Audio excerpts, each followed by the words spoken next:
सुप्रभात। आज चलिए हम पढ़ते हैं नगेंद्र की पुस्तक का पृष्ठ संख्या 57 से। कल हमने अच्छे से पढ़ा था, सरहप्पा को पढ़ा था, धनपाल को पढ़ा था, अब्दुल रहमान को पढ़ा था। आज हम पढ़ेंगे आदिकाल की उपलब्ध सामग्री को। देखते हैं पृष्ठ संख्या 57। आदिकाल आदिकाल की उपलब्ध सामग्री। आदिकालीन हिंदी साहित्य की उपलब्ध सामग्री के दो रूप हैं। अब आप देखें यहाँ पर कितने अच्छी बात कह रहे हैं नगेंद्र जी। कहते हैं कि जब आप आदिकालीन हिंदी साहित्य को जाकर पढ़ोगे ना, तो उसमें आपको साहित्य दो तरह का मिलेगा, दो रूपों में मिलेगा। पहला, प्रथम वर्ग में वो रचनाएं आती हैं जिनकी भाषा तो हिंदी है, परंतु वह अपभ्रंश के प्रभाव से पूर्णतः मुक्त नहीं है। अब देखिए, दो वर्ग आप लोग बांट लीजिए। पहले वर्ग में आपने कौन सी रचनाएं रखनी है कि मैम जिनकी भाषा तो हिंदी है, लेकिन उसमें कहीं ना कहीं क्या है, प्रभाव है जरूर अपभ्रंश का, वो अपभ्रंश के प्रभाव से मुक्त नहीं है। तो पहले वाले वर्ग में आपने ऐसी रचनाएं डाल देनी है जिसकी भाषा तो रचनाओं की मैडम हिंदी है, लेकिन उन पर कहीं ना कहीं किसका प्रभाव है, अपभ्रंश का प्रभाव है, यानी वो अपभ्रंश के प्रभाव से मुक्त नहीं है। ठीक है, एक वर्ग में हमने ये रचनाएं डाल दी। और द्वितीय प्रकार की रचनाएं वे हैं जिनको अपभ्रंश के प्रभाव से मुक्त हिंदी की रचनाएं कहा जा सकता है। और दूसरे दूसरे नंबर पे आपने कौन सी रचनाएं रखनी है कि मैम ये हिंदी की हैं, इस पर अपभ्रंश का प्रभाव बिल्कुल नहीं है, अपभ्रंश के प्रभाव से मुक्त हिंदी की रचनाएं कहा जा सकता है। तो हमारे पास यहाँ नगेंद्र जी कह रहे हैं कि आदिकाल के जब हिंदी साहित्य को पढ़ोगे तो आपको रचनाएं दो तरह की मिलेंगी। एक रचनाओं का ऐसा वर्ग मिलेगा जो है तो है हिंदी, लेकिन उस पर कहीं ना कहीं अपभ्रंश का प्रभाव भी झलकेगा। और दूसरा वर्ग इस तरह का होगा कि जिसमें है वो हिंदी की, लेकिन उस पर अपभ्रंश का प्रभाव नहीं होगा, वो अपभ्रंश के प्रभाव से मुक्त हिंदी होगी। इतना समझ आया? आगे बढ़िए। अपभ्रंश प्रभावित हिंदी रचनाएं इस प्रकार हैं। अब देखिए, दो वर्ग हमने बना लिए कि ऐसी हिंदी जिस पर अपभ्रंश का प्रभाव है। तो वैसी कौन सी रचनाएं हैं? पहला देखिए, सिद्ध साहित्य, श्रावकाचार, नाथ साहित्य, राउलवेल। राउलवेल रचना किसमें है? गद्य और पद्य में। याद रखना, ये गद्य पद्य रचना है राउलवेल। उक्ति व्यक्ति प्रकरण, ये भी गद्य रचना है। भारतेश्वर बाहुबली, हमीर रासो, वर्ण रत्नाकर, गद्य रचना है ये भी। तो ये वर्ण रत्नाकर ज्योतिश्वर ठाकुर की रचना है। ठीक है, श्रावकाचार जैसे देवसेन की रचना है। ठीक है, आगे चलिए। ये सब रचनाएं अगर आपसे पूछ लिया जाए कि बताइए उक्ति व्यक्ति प्रकरण, भरतेश्वर बाहुबली, रास, ये सब रचनाएं कैसी हैं, तो ये बोलना है कि अपभ्रंश से प्रभावित हैं। ये प्योर हिंदी में नहीं है, ये ऐसी हिंदी में है जिसमें कहीं ना कहीं आपको अपभ्रंश का प्रभाव मिल रहा है। अब देखिए, निम्नलिखित रचनाएं अपभ्रंश के प्रभाव से मुक्त हिंदी की रचनाएं मानी जाती हैं। अब देखिए, जो ऊपर हमने 5 रचनाएं पढ़ी है ना, ये वाली रचनाएं क्या है, इस पर ये ऐसी हिंदी वाली रचनाएं हैं जिन पर अपभ्रंश का प्रभाव कहीं ना कहीं है। अब दूसरे वर्ग में ऐसी रचनाएं हैं जिन पर अपभ्रंश का प्रभाव नहीं है, वो हिंदी की रचनाएं, उस पर अपभ्रंश के प्रभाव से वो बिल्कुल मुक्त हैं। देखिए कौन कौन सी रचनाएं जो अपभ्रंश के प्रभाव से मुक्त हैं। खुमान रासो, ढोला मारूरा दूहा, बीसल देव रासो, पृथ्वीराज रासो, परमाल रासो, जयचंद प्रकाश, जय मयंक जस चंद्रिका, चंदनबाला रास, स्थूली भद्र रास, रेवंतगिरी रास, नेमीनाथ रास, बसंत विलास, खुसरो की पहेलियाँ। ये सब रचनाकारों के जो ये रचनाएं हैं, इन रचनाकारों के राइटर आपको हमने अच्छे से सस्ती पांडे में पढ़ रखा है। आगे देखिए, अब ये आपने दो वर्ग तो बता दिए कि मैम आप लोगों को बता दिया गया है कि एक रचनाएं ऐसी हैं जिस पर अपभ्रंश का प्रभाव है, और कुछ एक रचनाएं जो दूसरे वर्ग में जिस पर अपभ्रंश का प्रभाव नहीं है। अब देखते हैं, ये वाली बात तो नगेंद्र जी ने बता दी। अब नगेंद्र जी कहते हैं कि इन रचनाओं की प्रमाणिकता पर भी प्रश्न उठाया गया कि ये ओरिजिनल रचनाएं हैं भी या नहीं है। ये कहते हैं कि उपरोक्त रचनाओं में से निम्नलिखित रचनाओं की प्रमाणिकता संदिग्ध रही है। संदिग्ध का मतलब उस पर कोई ना कोई डाउट रहा है। दो शब्द आते हैं, आपको पता है, एक असंदिग्ध होता है, एक होता है संदिग्ध। असंदिग्ध का मतलब कि मैम मेरे को उस पर कोई भी डाउट नहीं है, और असंदिग्ध का मतलब उस पर आपको कोई डाउट नहीं है, लेकिन संदिग्ध का मतलब है कि आप लोगों को उस पर कुछ ना कुछ डाउट है। तो अब देखते हैं कि कौन सी रचनाएं हैं जिस पर आपको कुछ ना कुछ संदिग्धता बनी रहती है उनकी प्रमाणिकता पर। देखिए, सबसे पहले देखिए हमीर रासो, खुमान रासो, बीसलदेव रासो, पृथ्वीराज रासो, परमाल रासो। ये जो 5 रचनाएं हैं, इनमें से हमीर रासो अभी तक उपलब्ध ही नहीं हो सका। अब नगेंद्र जी कहते हैं ये 5 रचनाएं हैं, इनमें से आपको हमीर रासो तो पहली बात तो उपलब्धि नहीं हो सकी। केवल अगर हमीर रासो उपलब्धि नहीं है तो हमने कैसे कह दिया कि हमीर रासो नाम की कोई रचना होगी? तो नगेंद्र जी बताते हैं, कहते केवल प्राकृत पेंगलम, जो लक्ष्मीधर की रचना है ना प्राकृत पेंगलम, उसके आधार पर, कहते प्राकृत पेंगलम में प्राप्त 8 छंदों के आधार पर ही उसकी कल्पना चली आ रही है। तो ये प्रश्न आ सकता है कि हमीर रासों पर तो आपको पूरा क्या है, आपको पूरा डाउट है कि मैम ये वाली रचना नहीं है, क्योंकि इसके बारे में तो कोई उपलब्धता ही नहीं मिली है, ये रचना हमें मिली नहीं आज तक। तो यहाँ पर नगेंद्र जी कह रहे हैं कि इसके बारे में आपको थोड़ा बहुत जानकारी किस रचना में मिलेगा, लक्ष्मीधर की रचना प्राकृत पेंगलम में जो प्राप्त 8 छंद है ना, उन्हीं के आधार पर आप इसकी कल्पना कर सकते हो। शेष रासो ग्रंथों के आकार में धीरे धीरे विकास होता रहा। अब देखिए फिर आगे बता रहे हैं कि जो ये रासो ग्रंथ है ना, खुमान रासो, बीसलदेव रासो, पृथ्वीराज रासो, परमाल रासो, ये समय समय के अनुसार इसके ग्रंथों, ये जो ग्रंथ है ना, इनके आकार में भी परिवर्तन होता गया। अब देखते हैं कैसे। अतः उनका मूल रूप क्या है ये कहना कठिन है। मान लो आपने जो पहले रासो ग्रंथ पढ़ा है पृथ्वीराज रासो, उसको किसी ने उसको उसी स्टोरी को उसने किसी ने 500 पृष्ठों में लिखा होगा, आने वाले राइटर ने मान लो उसी स्टोरी को 300 पेजों में रख दिया होगा। अब हमें क्या पता कि 500 पेजों वाला स्टोरी सच है या 300 वाला स्टोरी सच है। तो यहाँ पर कहते हैं कि अतः उनका मूल स्वरूप क्या है, मूल स्वरूप क्या है, ये हम भी कहना कठिन है, ये किसी को भी नहीं पता। फिर देखिए बीसलदेव रासो तथा परमाल रासो गय काव्य हैं। याद रखना नगेंद्र जी के अनुसार बीसलदेव रासो और परमाल रासो गे काव्य हैं, गाने वाले काव्य हैं, इसीलिए उनका एक आकार ही नहीं भाषा भी बदलती रहती है। अब देखिए, अब मान लीजिए बीसलदेव रासो और परमाल रासो एक गाने वाला काव्य है, और उसका आकार तो बदलेगा, लेकिन उसकी भाषा भी बदलती रहेगी। फॉर एग्जाम्पल, मान लो किसी ने परमाल रासो ग्रंथ गए काव्य लिख दिया है। अब मान लो कोई हरियाणा में जो बीसलदेव रासो को पढ़ेगा, वो अपने अनुसार उसको गाने में परिवर्तन कर लेगा, अपने भाषा के शब्दों में, और जो छत्तीसगढ़ का है वो छत्तीसगढ़ के शब्दों में उसको अनुवाद करके उसको गाएगा। तो इसकी भाषा भी बदल सकती है। पृथ्वीराज रासो के जो संस्करण हस्तलिखित रूप में मिलते हैं, अब देखिए यहाँ पर पृथ्वीराज रासो की संदिग्धता पर बता रहे हैं नगेंद्र जी।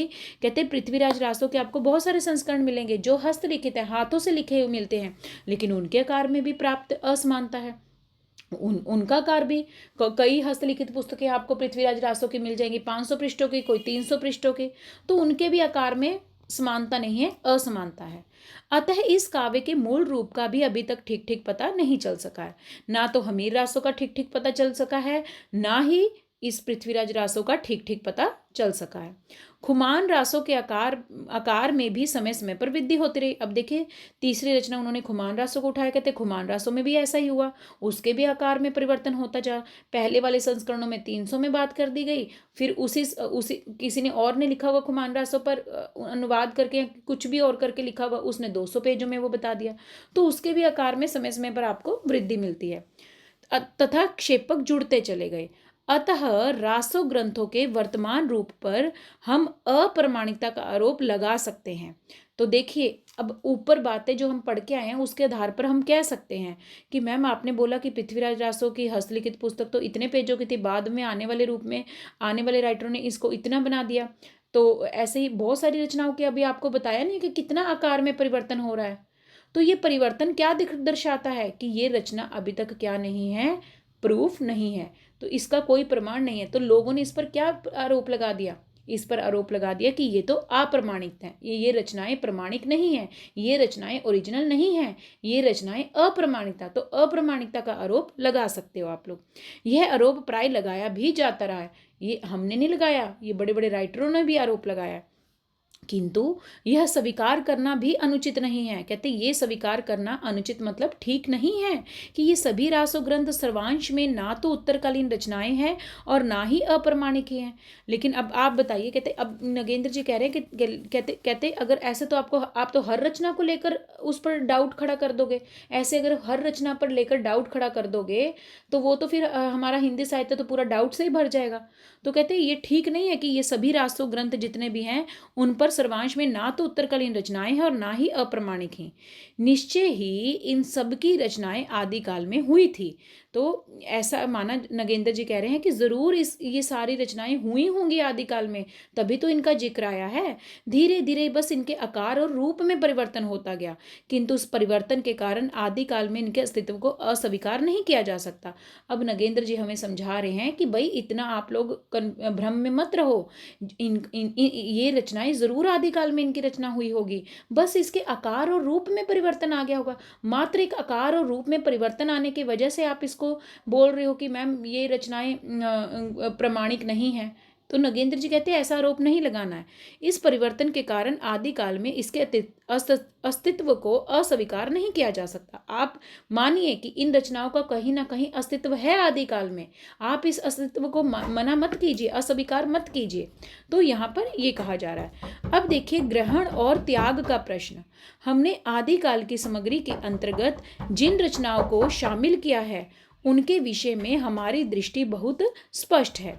हमने आदिकाल की सामग्री के अंतर्गत जिन रचनाओं को शामिल किया है उनके विषय में हमारी दृष्टि क्या है, बहुत स्पष्ट है।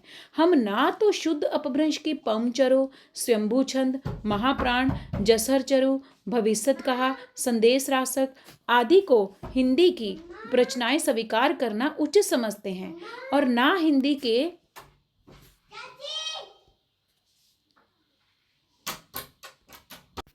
अब यहाँ पे देखिए ग्रहण और त्याग का प्रश्न। हमने आदिकाल की सामग्री के अंतर्गत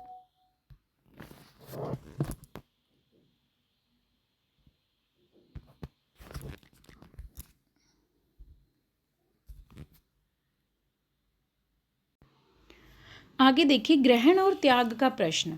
हमने आदिकाल की सामग्री के अंतर्गत जिन रचनाओं को शामिल किया है उनके विषय में हमारी दृष्टि बहुत स्पष्ट है कि किन रचनाओं को हमने ग्रहण किया है और किन रचनाओं को हमने छोड़ दिया है।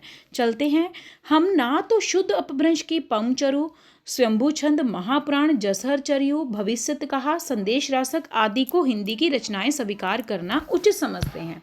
हम ना तो ये जो सारी रचनाएं हैं ना, जो पमचरु स्वयंभू की रचना है, स्वयंभू छंद, महापुराण पुष्पदंत की रचना है, जसहर चरु भविष्यत कहा धनपाल की रचना है, अब्दुल रहमान की रचना संदेश रासक है, इन सब रचनाओं को हिंदी की रचनाएं स्वीकार करना उचित समझते हैं।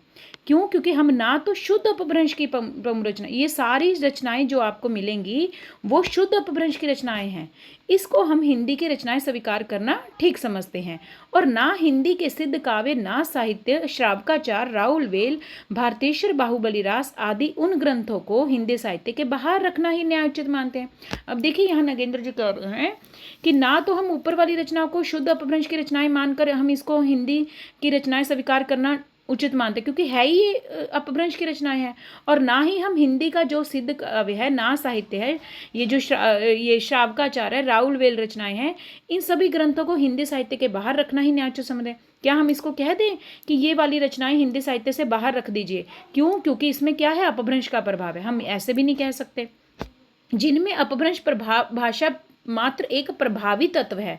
अब देखिए जो सिद्ध काव्य है, नाथ साहित्य है, श्रावकाचार साहित्य है, ये जो राउल वेल लिखा गया है, इन पर अपभ्रंश का प्रभाव जरूर झलकता है, थोड़ा बहुत झलके, लेकिन झलकता तो है ना। क्या आप थोड़ा बहुत प्रभाव झलकने से क्या इसको आप हिंदी साहित्य से बाहर कर दोगे? नगेंद्र जी कहते हैं ऐसा नहीं करना हमें। जो मूलतः हिंदी भाषा में लिखे गए, कोई बात नहीं, ये वाले ग्रंथ लिखे तो हिंदी भाषा में गए ना, मात्र उसमें अपभ्रंश का प्रभाव आने से उसको आप बाहर नहीं कर सकते अपने हिंदी साहित्य से। इसी प्रकार हमारी दृष्टि में पृथ्वीराज रासो, परमाल रासो आदि वे रासो ग्रंथ भी आदिकाल की सीमा से त्याज्य नहीं है। यहाँ नगेंद्र जी कितना अच्छा एग्जाम्पल दे रहे हैं। कह रहे हैं कि अगर मान लीजिए ऊपर वाली रचनाओं में थोड़ा अपभ्रंश का प्रभाव आ गया, मूलतः तो वो हिंदी की रचनाएं थी, अगर थोड़ा बहुत प्रभाव अगर उसमें अपभ्रंश का आ गया तो मात्र थोड़ा सा प्रभाव आने के कारण उसकी एक गलती थी, क्या उसने अपभ्रंश के शब्दों को अपना लिया थोड़ा बहुत, तो आपने उसको आउट कर दिया अपने साहित्य से। नगेंद्र जी कहते हैं ऐसी गलती नहीं करनी, मात्र अपभ्रंश का प्रभाव ग्रहण करने से उस हिंदी की रचना को आप बाहर कर रहे हो, ऐसा नहीं करना।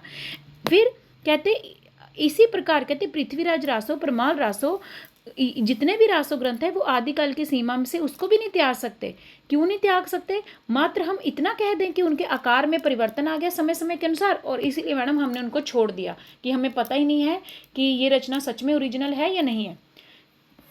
तो इसलिए आप लोगों को मात्र छोटी सी गलती के कारण इन ग्रंथों को क्या नहीं मानना कि हाँ ये वाले ग्रंथ क्या हैं, प्रमाणिक नहीं है, ऐसा नहीं कहना आप लोगों को।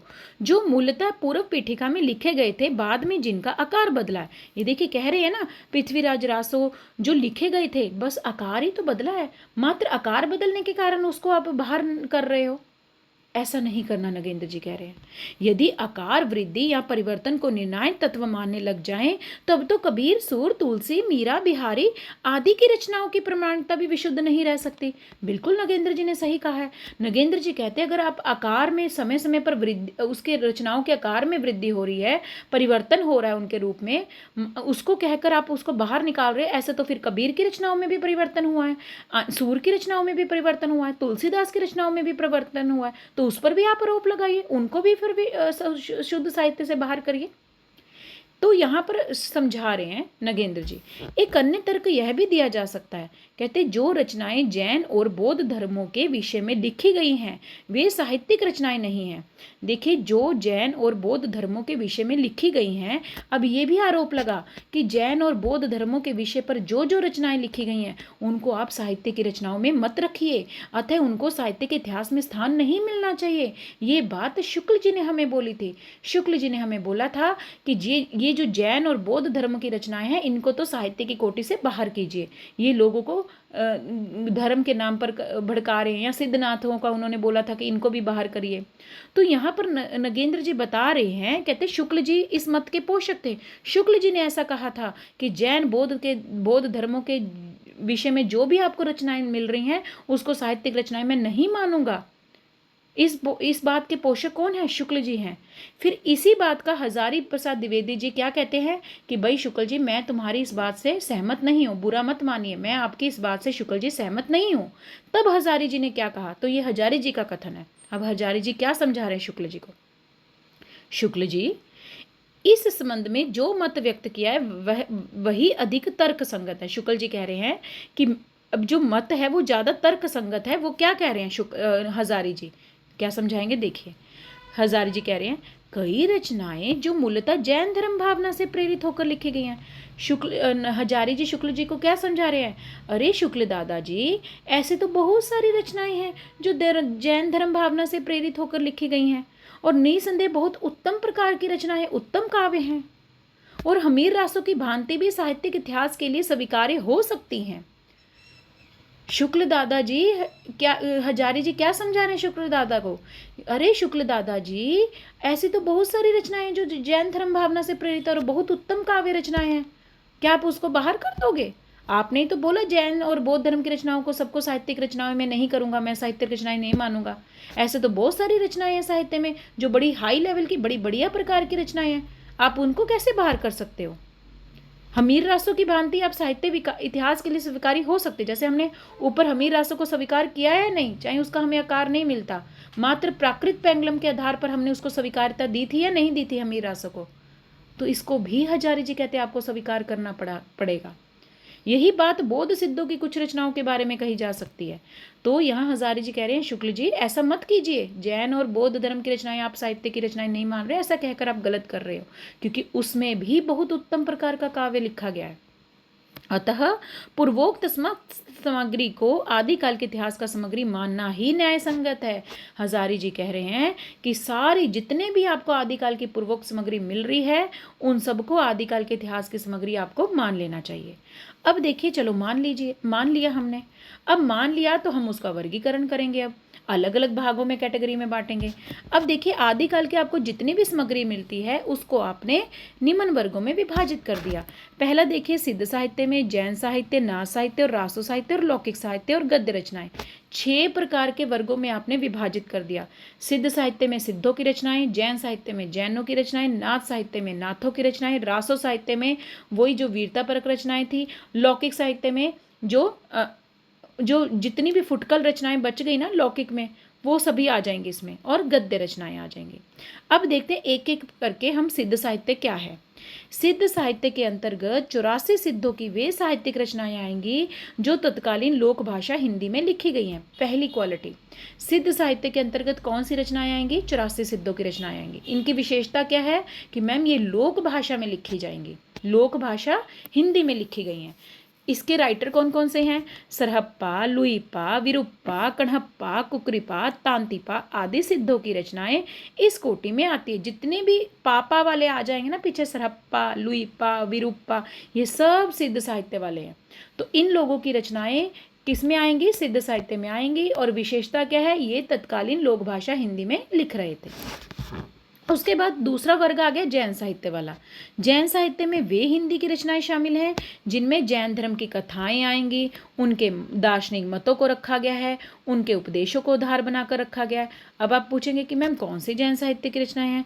जैसे देखिए, देवसेन की रचना शावकाचार है, भारतेश्वर बाहुबली रास है, चंदनबाला रास है, आसगु की रचना स्थूलीभद्र रास है, रेवंतगिरी रास है, नेमिनाथ रास है। ये जितनी भी रास वाली रचनाएं हैं ये सारी किस में आएंगी? जैन साहित्य में आएंगी।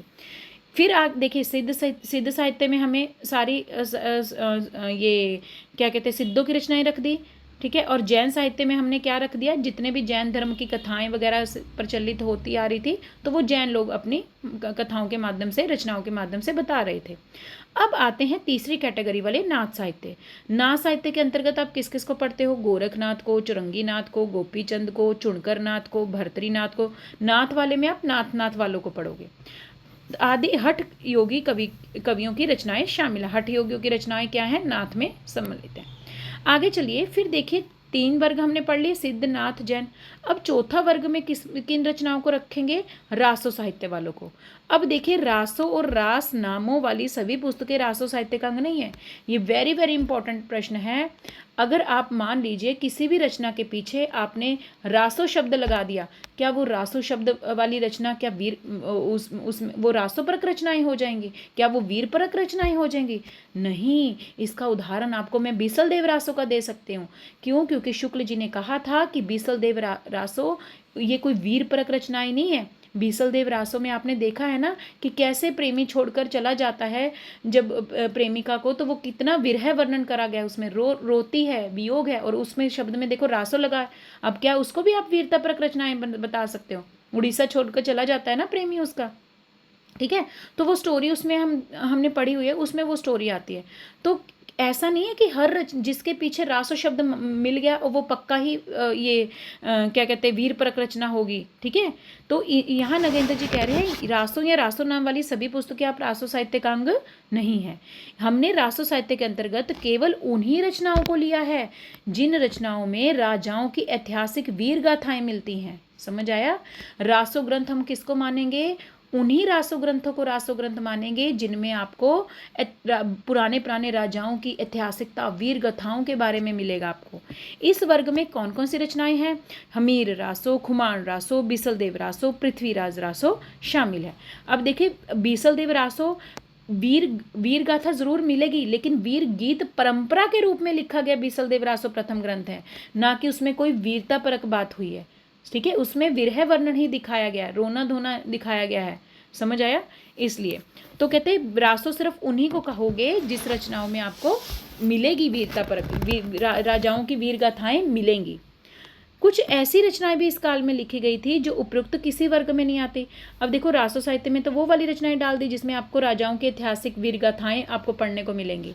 अब देखिए 5वां वर्ग हमारे पास आता है लौकिक साहित्य वाला। लौकिक साहित्य में किसको आधार मानेंगे? लौकिक उन रचनाओं में लौकिक विषय को मुख्य आधार बनाया गया जो किसी वर्ग में नहीं आएंगी, ना तो वो सिद्धों की वर्ग में आएंगी, ना नाथों की, ना जैनों की, ना रासों में। अगर किसी भी वर्ग में नहीं आए तो उनको किस में डाल देना है? लौकिक साहित्य में। तो लौकिक वर्ग में कौन कौन सी, लौकिक साहित्य में कौन कौन सी रचनाएं लिखी गई हैं? ढोला मारूरा दूहा, जयचंद प्रकाश, जयमयंक जस चंद्रिका, बसंत विलास, खुसरो की पहेलियां आदि इसी कोटि की रचनाएं हैं। ये सब लौकिक साहित्य में आती हैं। आगे चलिए अब पढ़ते हैं हम डिटेल से थोड़ा सिद्ध साहित्य वालों को। सिद्धों ने बौद्ध धर्म के व्रजयान तत्व का प्रचार करने के लिए जो साहित्य जनभाषा में लिखा वह हिंदी के सिद्ध साहित्य की सीमा में आता है। अब देखिए आपको पता है कि सबसे पहले बौद्ध लोग आए थे, बौद्ध के बाद सिद्ध आए, सिद्ध के बाद नाथ आए। जब बौद्ध धर्म बहुत अच्छे से चल रहा था, बौद्ध धर्म बहुत अच्छे से चल रहा था, लेकिन अब आप लोगों को ये पता होना चाहिए बौद्ध धर्म का जब थोड़ा बौद्ध धर्म में क्या आ गया, थोड़ा उसका विकृत रूप हो गया। बौद्ध धर्म का रूप विकृत हो जाने से आगे वो किस शाखा में बट गया? व्रजयान शाखा में बट गया। ये बौद्धों की ही निकली हुई एक शाखा है जो व्रजयान शाखा है। कैसे? थोड़ा सा आप व्रजयान शब्द के बारे में समझिए। जब आपको पता है ईसा की 5वीं या 6ठी शताब्दी से जो बौद्ध, देखो बौद्ध तंत्र तो बहुत अच्छे से चल रहा था ईसा की 5वीं 6ठी शताब्दी तक तो, लेकिन उसके बाद क्या हुआ? बौद्ध धर्म पर तांत्रिक प्रभाव ज़्यादा पड़ने लगा। जब बौद्ध धर्म पर भी तंत्र मंत्रों का प्रभाव बढ़ने लगा, ये बात है गुप्तोत्तर काल के बाद की। जब गुप्तोत्तर काल में ही बौद्ध धर्म में बहुत परिवर्तन आया था। बौद्ध धर्म तो बहुत अच्छे से चल रहा था, लेकिन बौद्ध धर्म में क्या आने लगा? बहुत परिवर्तन आने लगा। अब देखिए बौद्ध धर्म में जब मंत्र तंत्र बढ़ने लगे, बौद्ध धर्म अभी मान लो बौद्ध धर्म में बहुत अच्छे से चल रहा है, उसमें कोई कमी नहीं है, लेकिन बौद्ध धर्म में जब तांत्रिक प्रभाव जुड़ जाएगा तो बौद्ध धर्म वालों की एक अलग शाखा बन गई। जो एक अलग शाखा बन गई वो व्रजयान के नाम से जानी जाने लगी। जो बौद्ध धर्म में जब तांत्रिक प्रभाव बढ़ गया, बौद्ध धर्म में, तब हमने उसको क्या नाम दे दिया? व्रजयान शाखा का नाम दे दिया। यही व्रजयान शाखा आगे चलकर प्रचलित होगी बौद्ध धर्म की। तो बौद्ध धर्म की एक नई शाखा के रूप में क्या आया निकल कर? व्रजयान शाखा। इन्होंने क्या कहा व्रजयान वालों ने? इन्होंने कहा मंत्र करो, तंत्र करो, क्रियाएं करो और मोक्ष प्राप्त करो। भिक्षा तप मत मांगो, आप लोग भिक्षा मत मांगिए, तप मत करिए, बल्कि मांस खाइए, मैथुन करिए, घर गृहस्थी जिए आप लोग। तो ये व्रज शाखा। अब देखिए व्रजयान शाखा में तंत्र मंत्र का प्रभाव बढ़ा और इन्होंने मांस, मैथुन, ये सब चीज़ों की तरफ ध्यान देना शुरू किया, तांत्रिक प्रभाव बढ़ा। अब यही जब चीज़ें बौद्ध धर्म में आने लगी तो उसका नाम अलग से रख दिया गया, एक शाखा का नाम रख दिया गया व्रजयान शाखा। अब यही से सिद्धों ने बौद्ध धर्म के कौन सी शाखा को अपनाया? व्रजयान तत्व का। वही देखिए, आप देखिए सिद्धों में भी तो तांत्रिक प्रभाव है ना, तंत्र मंत्र। तो सिद्धों ने बौद्ध धर्म के इसी व्रजयान शाखा का प्रभाव किस पर पड़ा? जाकर सिद्धों पर पड़ा। और इस सिद्ध साहित्य वालों ने जनभाषा में लिखना शुरू कर दिया।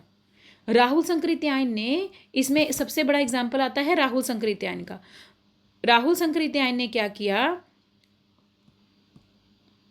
राहुल संकृत्यायन ने 84 सिद्धों के नामों का उल्लेख किया है, जिनमें सिद्ध सरहप्पा से यह साहित्य आरंभ होता है। राहुल संकृत्यायन ने बोला है ना 84 सिद्धों में सबसे पहले सिद्ध है सरहप्पा को माना है, और सरहप्पा का साहित्य से उन्होंने आरंभ माना है। उसने क्या बोला है? कहते इन सिद्धों में सरहप्पा आते हैं, शबरपा आते हैं, लुईपा आते हैं, डोम्बिपा, कणहप्पा, कुकुरिपा हिंदी के मुख्य सिद्ध कवि हैं। ये सब सिद्ध कवि हैं। यहाँ संक्षेप में इनके व्यक्तित्व और कृतित्व पर हम प्रकाश डालते हैं। चलिए देखते हैं सबसे पहले सरहप्पा को।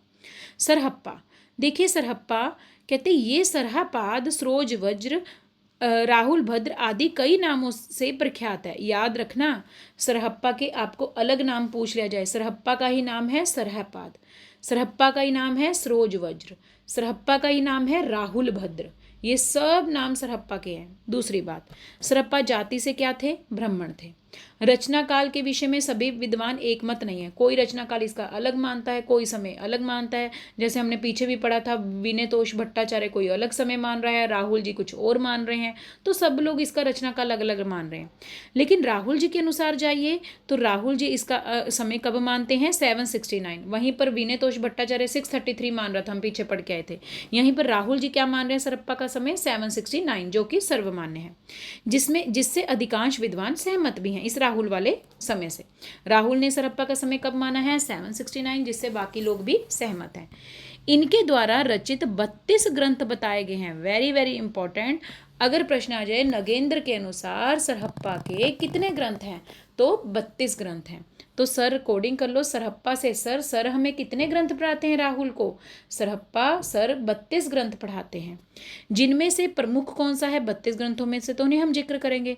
जिनमें से प्रमुख कौन सा है, दोहा कोश हिंदी की रचनाओं में प्रसिद्ध है। इन्होंने पखंड और आडंबर का विरोध किया। अब देखिए सिद्ध वालों ने क्या कहा था, सिद्ध वालों ने कहा था ये मूर्ति पूजा में कुछ नहीं रहा, ये पखंड है, ये माला जपने में कुछ नहीं है, ये आडंबर है, ऐसे नहीं तुम्हें भगवान मिलेगा। जाइए कहीं पर जाइए और वहां पर तंत्र मंत्र सिद्धियां प्राप्त करके आइए, देखिए तुम्हें भगवान मिल जाएगा। तो सिद्धों ने आकर पखंड और आडंबर का विरोध किया तथा गुरु सेवा को महत्व दिया। इन्होंने कहा गुरु ही सबसे, गुरु को अपना लीजिए, गुरु के बिना आप कुछ भी नहीं कर सकते हो। गुरु को महत्व इन्होंने दिया। वैसे भी आप लोग देखिए गुरु को महत्व तो हर लोगों ने दिया है, चाहे वो आगे संत वालों को देख लीजिए, चाहे आप कृष्ण वालों को दे दे, हर लोगों ने गुरु को तो महत्व दिया है। गुरु को महत्व देने वाला कोई भी ऐसा साहित्य नहीं जिसमें नहीं दिया गया हो। फिर ये सहज भोग मार्ग से जीव को महासुख की ओर ले जाते थे। ये महासुख की ओर कैसे ले जाते थे, सहज भोग मार्ग से। इनकी भाषा सरल तथा गय है। Very very important. सरहप्पा ये जो सिद्ध वालों की भाषा कैसी है, सरल है और गय है, एवं काव्य में भावों का सहज प्रभाव मिलता है। एक उदाहरण देखिए, नाद न बिंदु न रवि न शशि मंडल, चिराओ सहाबे मुकल, अजरु उजु छाड़ माँ लेहुरे बंक, नहीं बोहिमा जाहुरे लांक, हाथेरे काकाण माँ लोहो दापण, अपने अपा बुजतु नियमण। ये क्या कहते, सारी पंक्तियां सरहप्पा की है। ठीक है, आगे देखिए, सरहप्पा की इस कविता से स्पष्ट है कि उनकी भाषा तो हिंदी है, केवल उस पर यत्र तत्र अपभ्रंश का प्रभाव है। देखिए ये सरहप्पा की रचना है, सरहप्पा ने हिंदी में लिखा था। हमने ऊपर पढ़ा है ना कि सरहप्पा ने किस भाषा को अपनाया, जन भाषा को अपनाया। उस समय हिंदी जन भाषा थी, लेकिन कहीं ना कहीं पर उस पर कहीं ना कहीं सरहप्पा ने जो हिंदी भाषा यूज़ की है, कहीं ना कहीं उस पर भी अपभ्रंश का प्रभाव है। इन पंक्तियों के माध्यम से हम देख सकते हैं, देखिए अपभ्रंश का प्रभाव। आगे चलिए, फिर देखिए, भाव और शिल्प की जो परंपरा संत साहित्य में जाकर नए रूप में उभरी, उसका बीज रूप सरहप्पा के काव्य में दृष्टव्य। बिल्कुल, ये देखिए सरहप्पा का ही तो आगे जाकर प्रभाव संत कवियों पर पड़ा। सरहप्पा ने दोहा कोश लिखा, उससे हमें पता लगता है दोहा और पद्य शैली को लेकर आया सरहप्पा। यही आगे चलकर प्रभाव कबीर जी पर पड़ा। कबीर जी ने भी बहुत कुछ ग्रहण किया। अब देखिए सिद्ध लोग पखंड और आडंबर का विरोध कर रहे हैं, क्या यही बात प्रभावित होकर शुक्ल जी ने कबीर जी ने नहीं सीखी? कबीर जी ने भी तो अपनी रचनाओं में क्या कहा है, पखंड और आडंबरों का विरोध किया है। तो कहीं ना कहीं जो कबीर जी हैं उन पर सिद्धों का भी प्रभाव है, नाथों का भी प्रभाव है। आगे चलिए, शबरपा का जन्म क्षत्रिय कुल में 780 में हुआ था। ये याद रखना है, 780 में कौन आए, शबरपा आए क्षत्रिय कुल में। ये वेरी वेरी इंपॉर्टेंट है, सबका जन्म आपको याद रखना है। ठीक है, और वो सरहप्पा थे वो ब्राह्मण थे, और ये शबरपा क्या थे, क्षत्रिय कुल से थे। सरहप्पा से इन्होंने ज्ञान प्राप्त किया था। तो सरहप्पा से क्या किया था इन्होंने, शबरपा ने ज्ञान प्राप्त किया था। शबरों का सा जीवन व्यतीत करने के कारण ये क्या कहलाए, शबरपा कहे जाने लगे। चर्यापद इनकी प्रमुख रचना है। वेरी वेरी इंपॉर्टेंट, चर्यापद किसकी रचना है, तो शबरपा की है। ये माया मोह का विरोध करके सहज जीवन पर बल देते थे।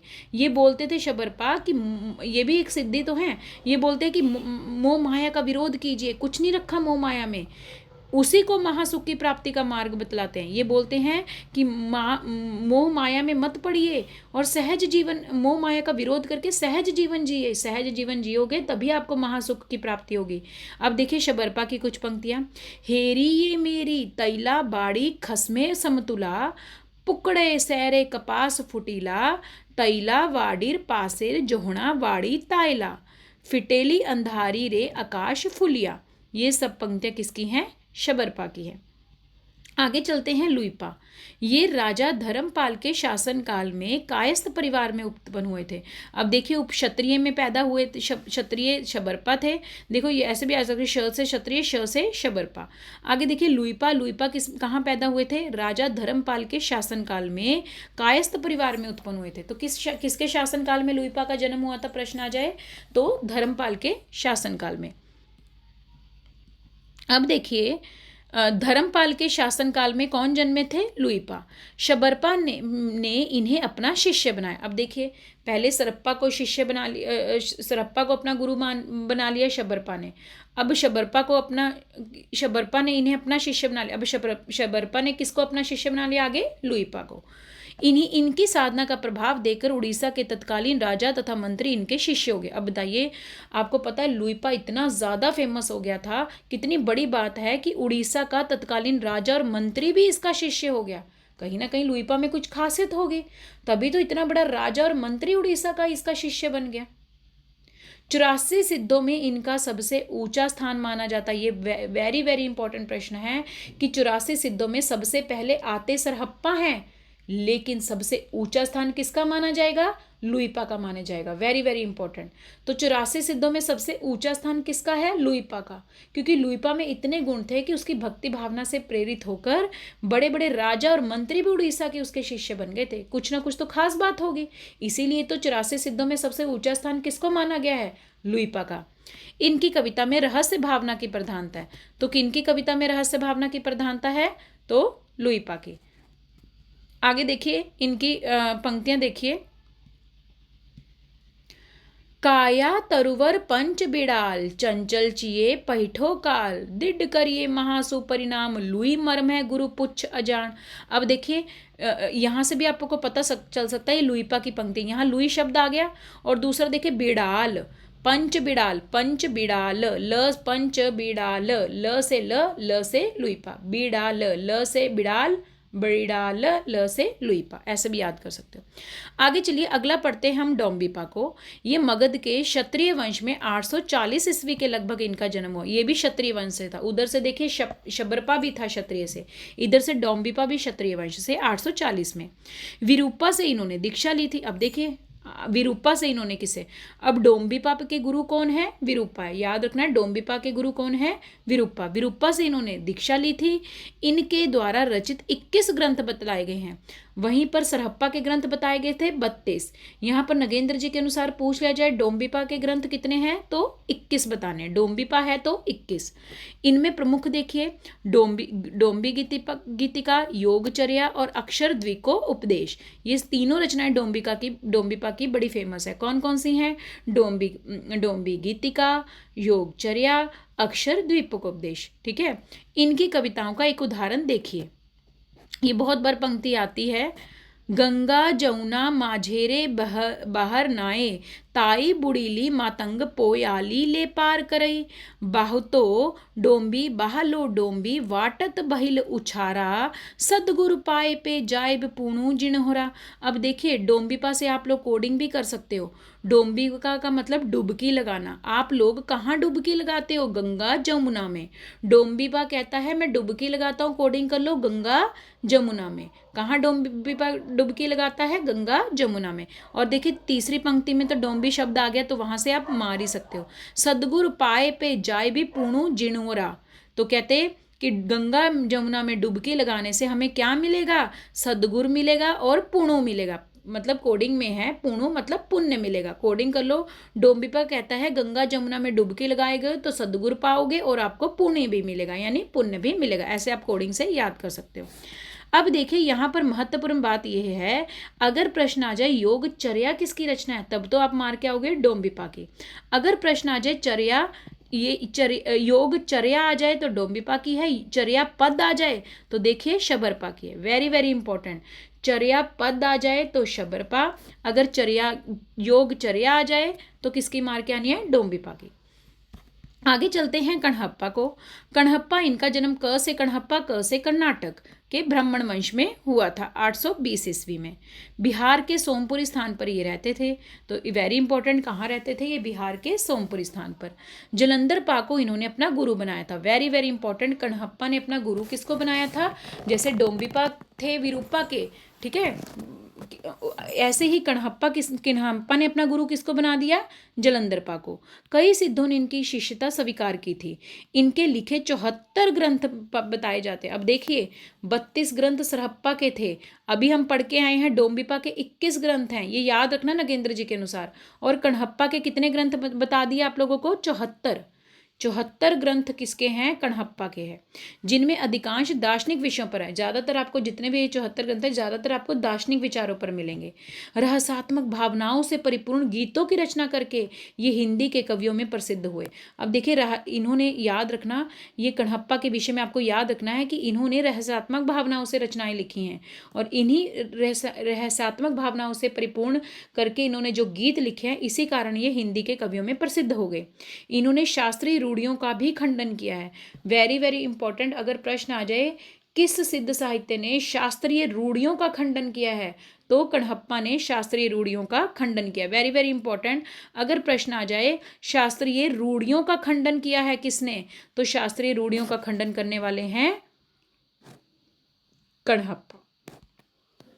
आगे देखिए, फिर देखिए इनकी कविता, एक उदाहरण देखिए। आगम वे पुराणे पंडित मान बहंते, पक सिरिफल अलिए जीमी वाहरे भ्रमयंती। तो कोडिंग कर लो। कणहप्पा कहता है आगम वे पुराणे, अरे आगे आगे तुम लोग जो पुराण पढ़ रहे हो ना, इससे कुछ नहीं होता। कणहप्पा कहता है कानों से वेद पुराण पढ़ने से कुछ नहीं होगा, ये तुम्हें भ्रम देंगे। तभी तो इन्होंने शास्त्रीय रूढ़ियों का खंडन किया कोडिंग में। याद कर लेना, ये किसकी पंक्ति है? कणहप्पा की है, ठीक है। भ्रम पैदा करेंगे कणहप्पा के अनुसार ये शास्त्रीय ग्रंथ। आगे चलिए, कुकृपा। इनका जन्म कपिल वस्तु के एक ब्राह्मण वंश में हुआ। देखिए, उधर से कणहप्पा का भी ब्राह्मण वंश में हुआ, इधर कुकृपा का भी ब्राह्मण वंश में हुआ। इनके जन्म काल का अभी तक कहते पता नहीं चला, लेकिन इनके गुरु पता है। कुकृपा के गुरु कौन है? चरपटिया कौन है? कुकृपा के गुरु। तो याद रखना, चरपटिया इनके गुरु थे। कुकृपा के गुरु कौन थे? तो याद रखना है, चरपटिया इनके गुरु थे। कुकृपा के गुरु कौन थे? चरपटिया। इनके द्वारा रचित 16 ग्रंथ हैं। देखिए, ऊपर हम पढ़ के हैं 74 ग्रंथ कणहप्पा के हैं, कुकृपा के कितने ग्रंथ हैं? 16 ग्रंथ है, याद रखना है। ये भी सहज जीवन के समर्थक थे। इनकी कविता का उदाहरण देखिए। हाउ निवासी खमण बतारे, मोहर वियोगा कहण न जाए, फेट लियो गो माए अंत उड़ी चाहे, जा एथु बहाम सो एथो नाही। तो ये कुकृपा की पंक्ति है। इन प्रमुख सिद्ध कवियों के अतिरिक्त, अब ये तो हमने प्रमुख सिद्ध कवि पढ़ लिए, अब 84 सिद्ध तो नहीं पढ़ सकते ना, कुछ कुछ प्रमुख हमने पढ़ लिए। अब अन्य सिद्ध कवि भी जनभाषा में अपनी वाणी का प्रचार प्रसार पद्य में कर रहे थे। अब और से बहुत सारे राइटर भी हैं सिद्ध कवि के ऐसे, जो अपनी जनभाषा में अपनी वाणी का प्रचार कर रहे थे, किंतु उसमें कवित्व का उतना अंश नहीं है जिसके आधार पर उसे साहित्य के विकास में योगदाता माना जा सके।